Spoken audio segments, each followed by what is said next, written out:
So things are ramped up. That's in addition to the vaccines that you can obtain from local pharmacies. It's in addition to what the hospitals are giving. So we are doing, things are really ramping up, and people can take advantage of the Pfizer, the Moderna, or the J&J. So Well, it's amazing. I read into a number of people on Saturday who specifically wanted the J&J, and they wanted the J&J because they said one and done. They didn't like the fact of getting two shots, so they were specifically asking for the J&J. But things have really ramped up quite a bit. Well, the good thing is it didn't hurt at all. I mean, you didn't even feel like you got a shot, which is pretty great. Well, how are you reacting to the governor's call for businesses to be open and no mask? I'll be very direct with you. If, for example, if the governor simply said, we're going to open up 100%, but still wear your mask, Yeah. I could live with that. I mean, we were already at 75%. Okay. It's the mask that was the big piece for me, because until you can get the shot in your arm, what does provide you with that added protection is the mask. Okay. I read yesterday where HEB had changed course and now require people to wear a mask because so many of their customers said, we won't come in if you don't do that. So, right. And public opinion matters, And quite frankly, we take our cues from the medical community, and I've not run into one doctor, no one from the medical center, the Dr. Person from the representative of the city of Houston, all of them to the person have said, look, you need to keep these masks on. And that will help us to keep the positivity rate down. Like for today, I'm reporting our positivity rate in the city of Houston is 9.8%. It's the first time in a long time that we've been in single digits. It's the first time in several months that the number of people in our hospitals is under 1,000. Okay.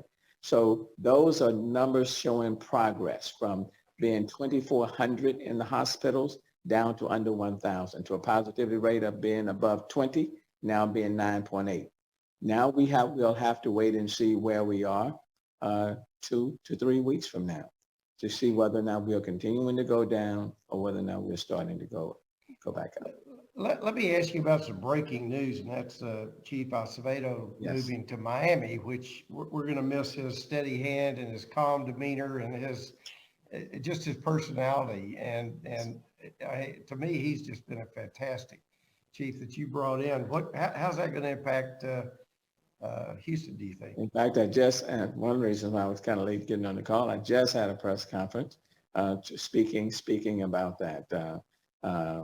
Look, Chief Acevedo, I got Chief Acevedo. I guess they got him, took him, how you want to look at it, from Austin. Yes. Because I worked with him when I was in the legislature and was there. That's when we first met. And then he had a strong, positive rapport with the people in Austin, and he was like a chief of chiefs. So I got him from Austin, and for the roughly 5 years, nearly 5 years he's been with us, he served us very, very well. Wanted to make sure that we focus on getting our arms around this crime spree that we're facing in our city. It's happening in other cities, but like I tell my people here, I don't care what's happening in other cities, we need to address it in this city. And so I want to make sure that we focus on that. We're adding at this point, as point of emphasis, ever since I've been mayor, we've always had 5 cadet classes every single year, despite our budgetary challenges. This year I'm increasing that number to 6, which is very, very seldom. I mean, we've gone as high as 7, 20, 25, 30 years ago, but we'll go to 6, providing some additional resources to assist in clearing cases, solving them, and then providing additional dollars to the Houston Forensics Center to help in clearing cases. But I wish Chief Acevedo well, him and his family, and we'll move forward here in the city of Houston. When we go outside today, it's hard to imagine just a few days ago, over 4 million people were without power for days, and we were all boiling water for days, and it's just hard to imagine Houston, Texas.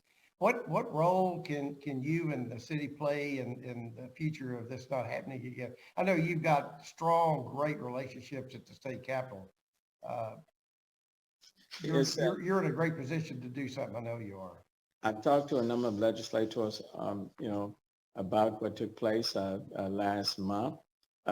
Look, we have a grid in the state of Texas that's designed to deal with the summer heat, not with a winter storm, so to speak. And they will tell you, ERCOT, the head of ERCOT, Magnus, told me right during the course of the winter storm that he said, Mayor, as you know, our system is designed to deal with summer heat, not with the winter storm. But the reality is that when you look at not just the city of Houston, but across the country, these storms, severe, extreme weather conditions, they are coming with greater frequency and greater intensity, which means you have to now prepare your systems to face these storms regardless of the month. You just can't say, okay, we prepare for the summer, ignore the winter. No. Case in point, when I came into office in 2016, 4 months in, I faced the tax day. The very next year in August, end of August, I faced Harvey. In 2019, Tropical Storm Imelda, that was in September. And now the winter storm came in February. So it's very important to build in resilience into your system. Interestingly, I filed the bill in 2011 when I was in the legislature, House Bill 1986, that said to the PUC that the Public Utility Commission had to require ERCOT to have sufficient reserves to prevent blackouts. That was the bill that I filed in 2011 after that winter storm. Unfortunately, that bill was not heard and it did not advance. That would have helped significantly to mitigate what took place. But you got to weatherize your system, okay? Climate change is real. I mean, the science is real. I would want to look at it, but it is real. And just like in the city of Houston, in February of last year, we put forth our Resilient Houston Plan. On Earth Day, we put forth our Climate Action Initiative, and it calls for preparing, building in resilience. There are 18 goals, 62 actions. And what we are doing now with our public works system, for example, is that because when you lose the power, it directly impacts your water system. So we're looking at a pilot program called, a microgrids, where you literally, you tie into the electric grid and it stays on 24/7. They're not generators, because we had a number of generators, but when it came time to turn them on, they didn't turn on, okay? And so that worked against us. But we're looking at these microgrids that remain on 24/7 to build in redundancy and resiliency into our system. Well, this leads into exactly to the next question, and that is, personally, I am very excited and proud that you were named chairman of the Climate Mayors, which is, I think, 470 mayors around the country, bipartisan, that are going to be working on climate change. Tell us a little bit about that. That's quite an undertaking. Look, who would have thought that a Houston mayor, energy capital of the world, would be the chair? I would tell you that some of the other mayors from across the country, before that decision was made, were saying, really? I mean, oil and gas, the mayor of Houston. 10 years ago, I would tell you that would not have happened. But at the same time, no, I think Houston is quite fitting to lead the way. In the absence of a federal mandate or a state mandate, we've had to address climate change by building partnerships, collaborations, working with the energy industry. We're not trying to move away from the energy industry. It is what has put us on the map. But we are trying in a collective way to move the energy industry forward. So to tell you how it works, Shale, for example, underwrote our Resilient Houston Plan. CenterPoint and BP have been very active in funding the Climate Action Initiative. Our Evolve initiative, dealing with the electrification of our fleet, both public as well as private. That's NRG, Shale, CenterPoint, and University of Houston. So it's very collaborative. It's taken in Sunnyside, for example. In Sunnyside used to be this landfill, 240 acres, open in 1930. In the 30s, it closed in 1970. It has remained dormant for 50 years, pulling down that community. Whereas a part of the Climate Action Initiative, we're looking at taking that landfill and turning it into one of the largest urban solar farms in the country, and be BP has taken a strong interest in that. So there's more to it. It's not just about, for example, just the environment. It's about taking advantage and turning things into economic opportunities, providing job opportunities, building a city that's more resilient, putting in place a green stormwater systems, more parks and green space. All of that's a part of it. And then leading the world from just being the energy capital, but leading an energy transition. And that's the perspective that I bring to the U.S. climate mayors. And what I've said to them is that we are doing things that's unique to Houston, where we're focusing more on technologies and things of that nature, building what we call 50 2.0 energy companies by 2025 in the city of Houston. And so there are many ways to achieve the same objectives of the Paris Accord, and doing it in such a way that's constructive and building partnerships. So I now chair of the U.S. Climate Mayors. There are 474 of us. And at the same time, I am speaking from a global perspective, I am the board chair for the Resilient Cities Network, dealing with resilience, and those are cities from all over the world. And I just happen to lead both of those organizations at the same time. That what you just said ties into the next question too, and that is, we're all working to get more people, to attract more people and more jobs, good jobs to Houston.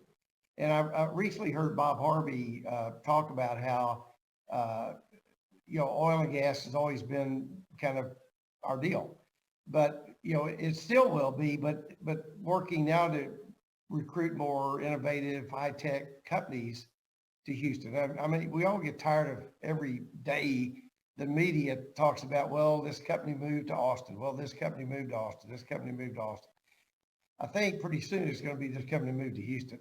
And I know you're leading the charge on that with the partnership. Tell us a little bit about some of the things you have in mind there. But just recently, for the first time, when it comes to startups and innovation, Houston has now broken into the top 10, in the country. And that is because of the collective work that we have all done. I certainly encourage people to go see the Ion on South Main, that old Sears building. Mm-hmm. Rice has poured in more than $100 million, and it will lead the way. Right across the street, that old Fiesta on South Main, mm-hmm. That is now the home of Greentown Labs. It is the largest incubator of startups, clean tech startups on the North American continent. They have expanded from the Boston area and are now in the city of Houston. The goal as a part of the Climate Action Plan is to build 50 Energy 2.0 companies by 2025. In working with Greentown Labs, we are well on the way in achieving that objective. There are a number of startups that have expanded from Silicon Valley, and they are now coming to what I call hashtag Silicon Bayou. And so Plug and Play, for example, has expanded to the city of Houston. Build.com, city of Houston. Generator X out of Wisconsin, here. Just like Greentown Labs expanded here. There are a number of them. So we have now broken into the top 10. That did not happen, was not occurring, 4 or 5 years ago, but it's now taking place in the city of Houston. In terms of the energy sector, we are transitioning from being the energy capital to now leading to being in energy transition.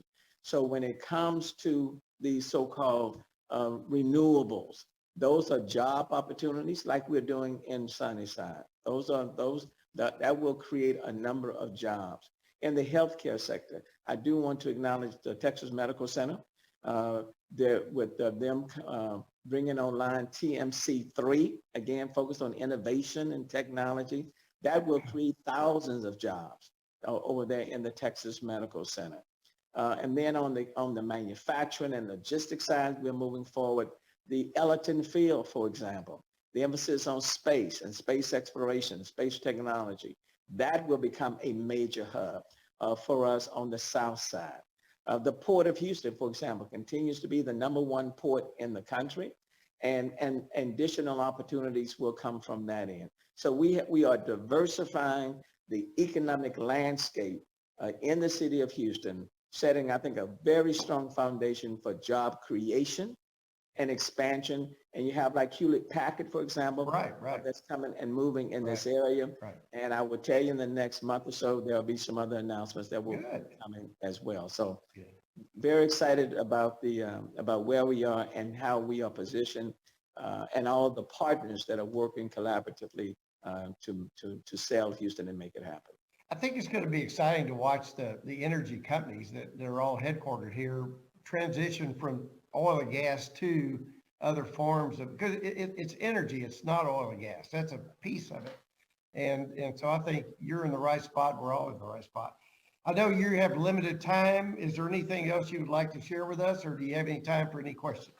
Oh, I got time. Now the legislature in session, and of course, I was there for 27 years. And, there are good bills and bad bills. There are some bad bills that need to stay there.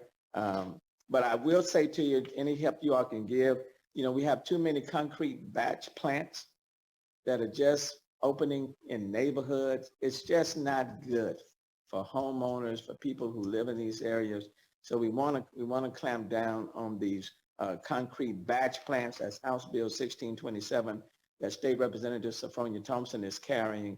And I would love to have you all support on these, dealing with these concrete batch plants. And then House Bill 1200 by Christina Morales is creating state law to help Houston's historic preservation districts. I think there would be strong interest by HAR on that. That's House Bill 1200. And then in terms of some bad bills, look, I think the city of Houston and others ought to have the right to lobby the legislature. I mean, there are a lot of bills. There are thousands of bills. And the city, I give you a case in point. If the city of Houston was not able to hire a lobby team to address pensions, we would still be facing exorbitant costs in the city of Houston, where the legislature or legislators attempt to prevent cities from hiring lobbyists and firms. That's bad. Because let me tell you, as you all know, when there are, 4, 5, 6, 8,000 bills filed, you better watch it, have somebody to protect your interests, because otherwise, no telling what will come through. But we would not have been able to get the pension stuff done if we were not able to hire outside lobbyists. So HB 749 needs to go down in defeat. And then HB 2087 is a bill. I love my firefighters, but the union is trying to make it force us that if we don't agree to what they want, to force us into arbitration. That will be very, very costly. So HB 2087 needs to go down in flames. I've got them all written down. It's sad that the state and the large cities sort of are at loggerheads, and that's a shame. Well, dialogue and information are always important. I know when I was a legislator, not only do we rely on our staff, but it was important to hear from representatives, let's say from HAR and other groups, lobbyists. They provided us information, and we were able to kind of ferret out and see what was good, what was bad. If you don't have, as a legislator, okay, there are 140 days with limited staff and thousands of bills. If you don't provide me with information, I'm not going to make the best decision. Mm-hmm. So allow people to come and bring the information, but don't stifle the flow of information, because that doesn't provide for good governance. Yeah.